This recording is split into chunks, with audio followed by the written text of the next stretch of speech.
maneuverability is less. You see, if all this can lead me in the current year to a growth in a range, let's say 5.6 to 6%, if I get into that range, that means we are back on the growth path.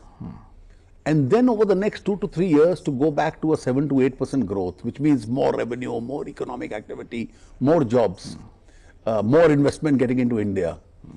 And therefore, I think that's with the track. So we are back to a situation from where we had slowed down.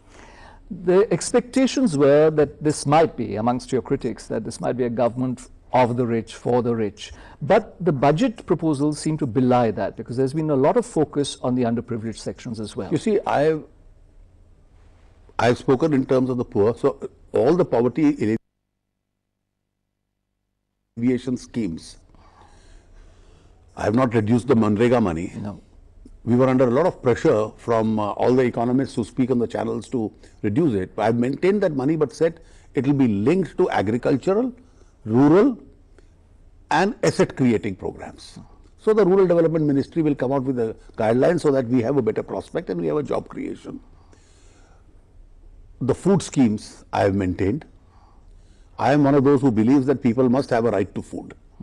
I don't believe that the food which is being given, we can have a debate on the number of people who are entitled to it, but at least the poor, in my view, are certainly entitled to subsidized food. Then you come down to the SC/ST, you come down to areas like Northeast, you come down to Jammu and Kashmir. Yes. These are sensitive areas from India's point of view. And we have, so both in terms of railway, also in terms of highway, we have been concerned with regard to Northeast. The railway project in Jammu Kashmir is going on wonderfully well. And I think we have to be concerned. So similarly, I mentioned these vulnerable sectors which are the artisans, the craftsmen, the weavers. We have to be really concerned with these sections. Right. Very briefly, in defense also you've increased the outlay by 5,000 crores over the interim budget. We are the outlay. largest purchasers of defense equipment in the world. Yes. And it's a seller's market. So you have, after this government has taken over, a large number of international visitors who have come. They've come here with the defense selling in mind. It's about time we started manufacturing most of our own defense equipments. Now, I can buy 100% of my equipment from a company owned by a foreign government or a company owned by foreign shareholders.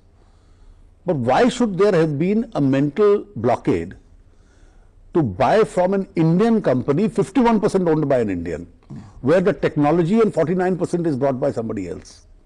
Now, additionally, this will save foreign exchange.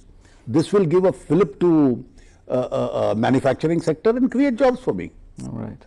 And coming from defense, let's move on now to the higher education sector. You've also announced the setting up of 5 new IITs, 5 new IIMs. We have a program. Yes. And I do hope in this tenure we are able to complete substantial part of it.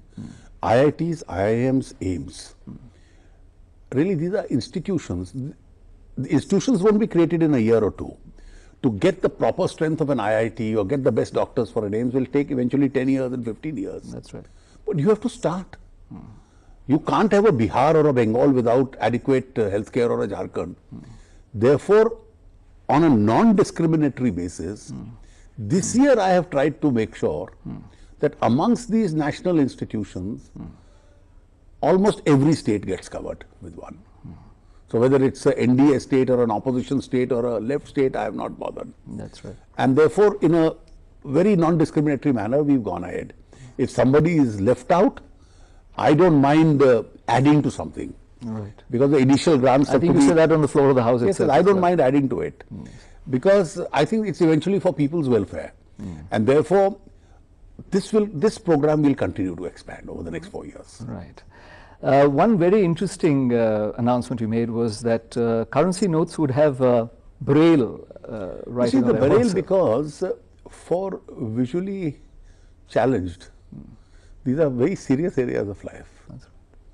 Each one of them doesn't have an attendant. You know, occasionally see 3 of them walking together. Now, in textbooks and even on your software, some facilities have come up. But on currency notes, It won't cost us much to have that facility. That's an initiative that I'm sure everybody will welcome. Mr. Jaitley, finally, you've touched all bases, I think, in this budget. How satisfied are you with this particular budget, that you've done the best job that you possibly could under the circumstances? You see, I don't think I should be satisfied at all because the target is much more. We have to take India back to that 7, 8, 9% growth rate. We have to take India in a situation where ideally the exemption limit from payment of tax should be much higher. In this age of inflation, you are expecting people with marginal salaries to pay taxes. That's a little unfair. I wish I could relieve them of this burden, but my own pockets are not deep enough to allow that. Right. So if ever they were, I'll be too happy to. So in terms of indication for the future, in terms of growth, in terms of the relief to the common man, I think you've given a fairly good indication of your intent. I think you should take this as a roadmap. Yes. It's a directional budget. Yes. And so far, everybody seems to be responding very positively to it. Mr. Jaitley, thank you very much. I know your time is precious. You have to go. But thank you very much indeed for coming to the Lok Sabha TV studios for this interaction straight after your presentation. Thank you.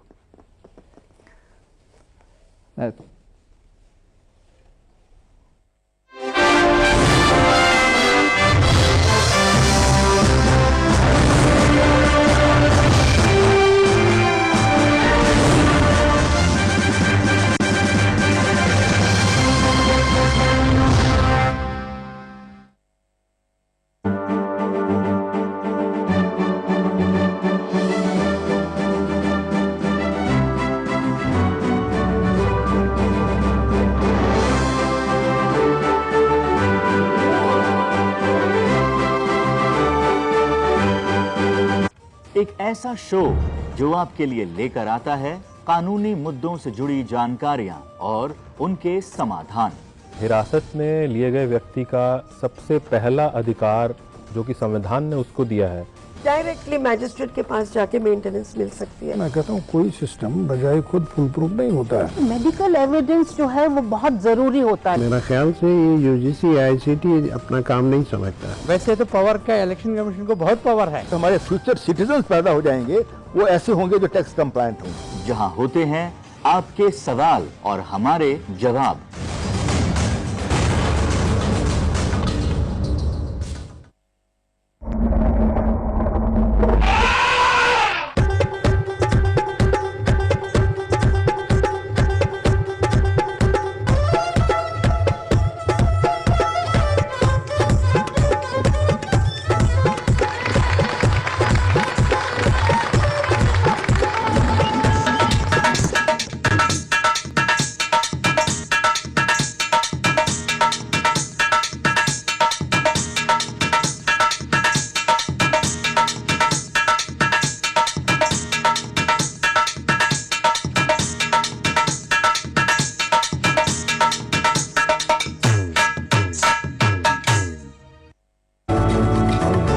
All that you wanted to know